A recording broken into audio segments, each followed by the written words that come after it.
1947 ये वो दौर था जिसने पूरे इंडिया सन कॉन्टिनेंट का नक्शा बदल दिया। सदियों की गुलामी, हजारों बलिदान और अनगिनत आंदोलन के बाद आखिर भारत और पाकिस्तान को आजादी मिली। लेकिन ये आजादी सिर्फ खुशियों की कहानी नहीं थी, ये कहानी है खून, दर्द, बंटवारे और लाखों जिंदगियां उजड़ जाने की। आज हम जानेंगे कि कैसे भारत और पाकिस्तान आजाद हुए और क्यों ये आजादी इतने खून खराबे से होकर गुजरी।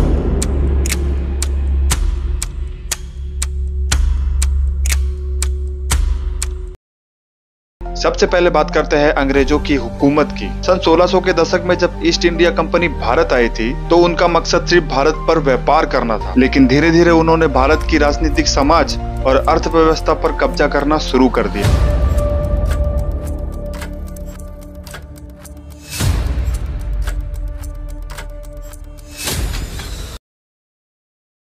सन 1757 की पॉलिसी की लड़ाई से लेकर 1857 की क्रांति तक अंग्रेजों ने पूरे हिंदुस्तान पर अपना शासन मजबूत कर लिया। लेकिन 1857 की क्रांति, जिसे भारत का पहला स्वतंत्र संग्राम कहा जाता है, भले ही असफल रहा, लेकिन इसने पूरे देश में आजादी की एक लौ जला दी, जिसके बाद पूरे देश में जगह जगह आंदोलन शुरू होने लगे।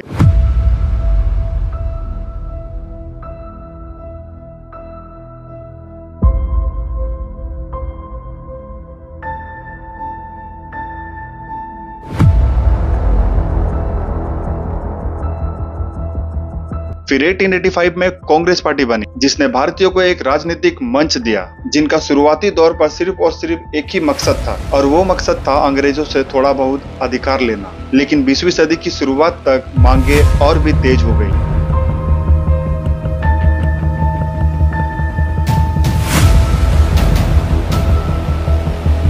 फिर आया महात्मा गांधी, जिन्होंने सत्याग्रह और अहिंसा के रास्ते को चुना, जिसके बाद असहयोग आंदोलन और सत्याग्रह, भारत छोड़ो आंदोलन, इन सब ने अंग्रेजों को हिला कर रख दिया। लेकिन इसी समय एक और आवाज बुलंद हुई, और वो आवाज थी मुस्लिम लीग की।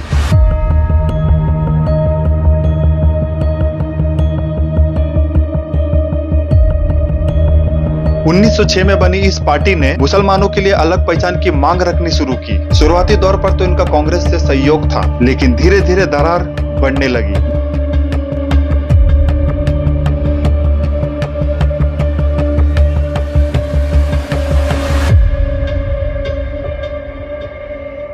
Demand for Pakistan. सन 1930 के दशक में जब हिंदू और मुस्लिम नेताओं के बीच राजनीतिक खींचतान बढ़ी, तब मोहम्मद अली जिन्ना ने दो राष्ट्र सिद्धांत पेश किया। उनका कहना था कि हिंदू और मुस्लिम दो अलग अलग कौम हैं, जिनकी संस्कृति, धर्म और जीवन शैली अलग है, इसीलिए उन्हें एक साथ एक देश में रखना मुश्किल है। 1940 के लाहौर अधिवेशन में मुस्लिम लोगों ने ये साफ कहा कि हमें एक अलग मुस्लिम राष्ट्र चाहिए, और यहीं से पाकिस्तान की मांग ने जोर पकड़ा। और दूसरी तरफ अब भी कांग्रेस एक संयुक्त भारत चाहती थी, लेकिन धीरे धीरे हालात काबू से बाहर हो रहे थे। World war 2 and British weakness, और दूसरी तरफ दूसरे विश्व युद्ध ने अंग्रेजों को कमजोर कर दिया था, और उनके पास अब भारत पर शासन करने की ताकत नहीं बची थी।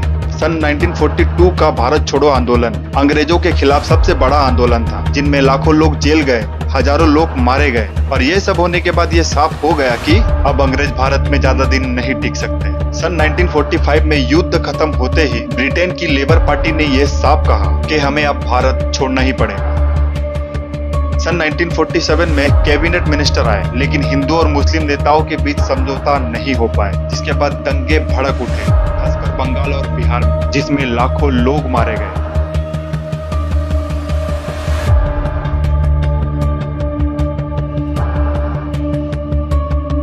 जून 1947 को पाकिस्तान बना और 15 अगस्त को भारत ने आजादी पाई।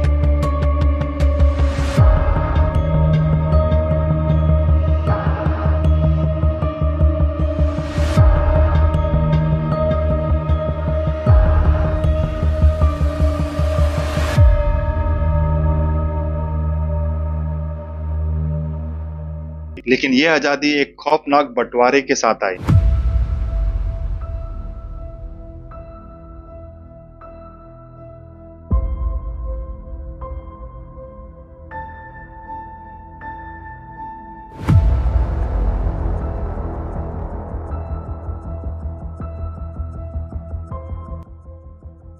बंटवारे की रेखा श्री रेड क्लिफ ने खींची। एक ऐसा इंसान जो कभी पहले भारत आया भी नहीं था और उसने कुछ ही हफ्तों में पंजाब और बंगाल को 2 हिस्सों में बांट दिया, जिसके बाद लाखों लोग रातों रात शरणार्थी बन गए। हिंदू और सिख पाकिस्तान से भारत आने लगे और मुसलमान भारत से पाकिस्तान चले गए। और ये सबसे बड़ा मानव बलिदान था, जिसमें करीब 1.5 करोड़ लोग अपनी जमीन छोड़ने को मजबूर हो गए। दुर्भाग्य से ये गांव खून खराबे में बदल गया। गाड़ियां लाशों से भरी मिलती थी और गांव पूरा जला दिया गया। अंदाजा है करीब 10 से 15 लाख लोग इस हिंसा में मारे गए और ये बंटवारा इतिहास की सबसे दर्दनाक घटनाओं में से एक बन गया। आज भारत और पाकिस्तान 2 अलग अलग देशों के रूप में खड़े हैं। जहां भारत ने लोकतंत्र और विकास का रास्ता चुना, वहीं पाकिस्तान ने भी अपनी पहचान बनाने की कोशिश की। लेकिन 1947 की वो आजादी आज भी हमें ये याद दिलाती है कि कैसे एक ही मुल्क के लोग ने हमें मजहब और राजनीतिक के नाम पर हमें बांट दिया। दोस्तों, ये कहानी सिर्फ आजादी की कहानी नहीं है। जहां आज हम खुली सांस ले पाते हैं तो हमारे ये उन शहीदों और स्वतंत्रता सेनानियों के वजह से है, जिन्होंने अपना सब कुछ अपने देश के लिए कुर्बान कर दिया। तो चलिए इस वीडियो को खत्म करने से पहले हम सब एक साथ कहें,